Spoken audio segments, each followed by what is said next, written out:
শেখ হাসিনা ভালো না, দেশের জন্য কিচ্ছুই করে না।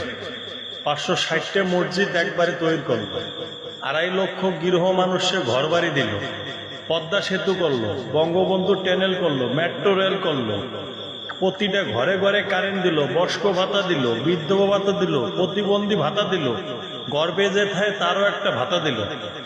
এটা ছোট ছোট সোনামণিরা স্কুলে যাওয়ার সাথে বৃত্তি পায়। শেখ হাসিনা ভালো না, কত উন্নত করলো, তারপরও সে ভালো না। ওই যে একটা গান আছে না, মানুষ এমনও আছে কইলজা কাইটা ভুনা কইরা দিলে কয় লবণ কম হইছে, যার জন্যই করবা চুরি তোমায়। শেখ হাসিনা ভালো না, দেশের জন্য কিচ্ছুই করে না। 560টা মসজিদ একবারে তৈরি করলো, 2.5 লক্ষ গৃহ মানুষের ঘর বাড়ি দিল, পদ্মা সেতু করলো, বঙ্গবন্ধু টানেল করলো, মেট্রো রেল করলো,